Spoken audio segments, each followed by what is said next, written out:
জানেন কি, সরস্বতী পুজোকে বাংলার ভ্যালেন্টাইন্স ডে বলা হয়। বাংলার বসন্তের শুরু মানেই সরস্বতী পূজা, কিন্তু এই দিনটিকে অনেকেই কেন বাংলার ভ্যালেন্টাইন্স ডে বলে তা কি আপনি জানেন? এর পিছনে রয়েছে ইতিহাস, সংস্কৃতি আর মানুষের আবেগ। প্রাচীন কাল থেকেই বসন্ত ঋতু প্রেমের প্রতীক। হলুদ রং, ফুলের গন্ধ আর খোলা আকাশ সব মিলিয়ে এক স্বাভাবিক রোমান্টিক পরিবেশ তৈরি হয়। স্কুল কলেজে এই দিনে বহু তরুণ তরুণীর মধ্যে নীরব ভালোবাসার শুরু হয়েছে। প্রসাদ ভাগ করে নেওয়া থেকে একসাথে প্রণাম কিংবা চোখের ইশারার অনুভূতি প্রকাশ। তবে এখানেই শুরু হয় এক বড় তর্ক বিতর্ক।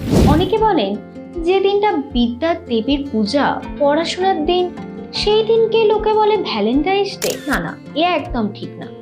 এই মতের বিরোধিতাও আছে, কারণ ভালোবাসা মানে শুধু রোমান্টিক বা প্রেম নয়। সরস্বতী পুজো শেখায় বিদ্যার প্রতি ভালোবাসা, শিল্পের প্রতি ভালোবাসা আর মানুষের মধ্যে সংযোগ। তাই আমার মতে সরস্বতী পূজাকে কেউ যদি ভালোবাসার দিন হিসেবে দেখে তা দোষের নয়, যতক্ষণ না সেই ভালোবাসা সংস্কার, সম্মান, শালীনতার সীমা অতিক্রম করে। এই জন্যই সরস্বতী পূজা হয়ে উঠেছে বাংলার নিজস্ব ভালোবাসার দিন, বরং আবেগ, লাজুকতা আর সংস্কৃতিতে মোড়া বাংলার ভ্যালেন্টাইন্স ডে। তো বন্ধুরা, আপনারা এই ব্যাপারটা নিয়ে নিজেদের মতামত কমেন্টে জানাতে একদম ভুলবেন না।